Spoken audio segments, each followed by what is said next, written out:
पीलीभीत नामक शहर में एक भोला नाम का व्यक्ति रहता था। वह बिल्कुल अपने नाम की तरह ही भोला था। वह एक गरीब अनाथ किसान था और शिव जी का सच्चा भक्त था। एक दिन जब वह सो रहा था तो अपने एक सपने में देखा कि भोलेनाथ उसके सपने में आए हैं। भोला, तुम मेरे पास केदारनाथ आओ, मैं तुम्हारे सारे कष्ट मिटा दूंगा।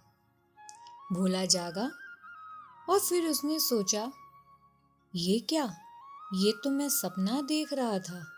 लगता है शिव जी मुझे बुला रहे हैं।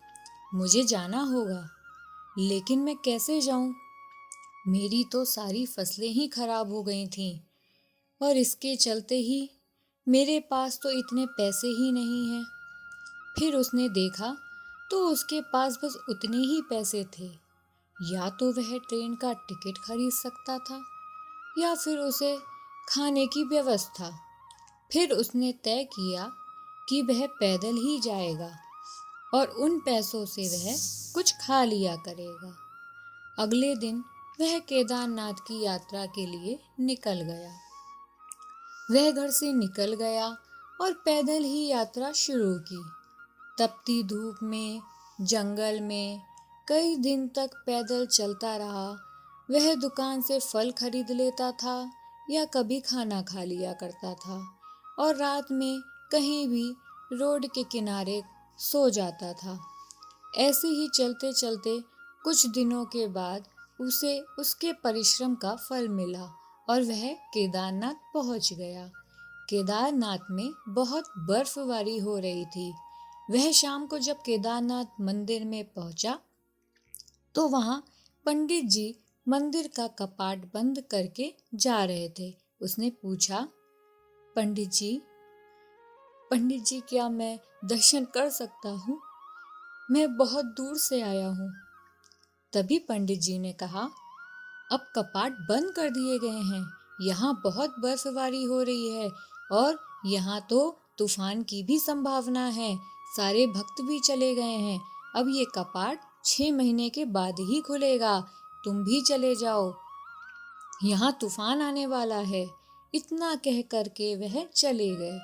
तभी भोला भोला कि ये क्या भोलेनाथ, मैं यहाँ आया और आपने मुझे दर्शन देने से पहले ही कह करके रोने लगा और वहां पे कपाट के पास खड़े होकर के रो ही रहा था और रोते रोते बेहोश होकर के गिर गया। तभी उसे एक बाबा ऋषि मुनि दिखे और कहा, क्यों रो रहे हो भोला? आप आप कौन हैं? आप मेरा नाम कैसे जानते हैं? मैं सब जानता हूँ भोला। तुम क्यों रो रहे हो? क्या तुम्हें अपनी भक्ति और अपनी श्रद्धा और अपने शिव पे भरोसा नहीं है क्या?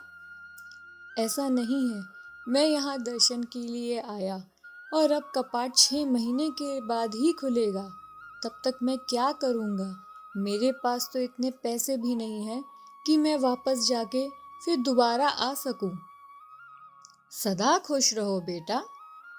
इतना कह कर के ही वह बस चले गए और इतने में ही अचानक से भोला की आंख खुली। तो जब भोला उठा तो उसने देखा कपाट खुले हैं और बर्फ की जगह सब कुछ हरा भरा है। तभी वह पंडित जी आए और कहा, अरे तुम तो उस दिन आए थे ना? अरे वाह बेटा, आ जाओ, आज तो तुम्हें दर्शन मिल ही जाएंगे। भोला बोला, पंडित जी, आपने तो कहा था कि कपाट 6 महीने बाद खुलेंगे, लेकिन ये तो आज ही खुल गए। हाँ तो 6 महीने के बाद ही तो खुले हैं, आ जाओ। इतना कह कर के वह चले गए। तभी भोला को समझ आया कि वह सपना नहीं था। वह जो सपने में ऋषि जी आए थे वो तो स्वयं भोलेनाथ ही थे, जिन्होंने उसकी सहायता की और 6 महीनों को एक दिन में ही पार कर दिया। वह बोला, जय भोलेनाथ बाबा की, जय हो केदारनाथ की, और मंदिर में जाके दर्शन किए और खुशी खुशी अपने गांव लौटा और देखा कि उसकी फसल बहुत अच्छे से बहुत अच्छे से लहलहा रही थी, बहुत अच्छी तैयार हो गई थी और फसल बेचने के बाद उसे पैसे की भी सारी परेशानियां दूर हो गई थीं और वह अपना जीवन सुख के साथ व्यतीत करने लगा। इसीलिए हमें अपनी श्रद्धा और भक्ति पे हमेशा विश्वास रखना चाहिए। दोस्तों, अगर आपको हमारी कहानियाँ अच्छी लगी हो तो हमारे चैनल को सब्सक्राइब करें और बेल आइकन पे क्लिक करें।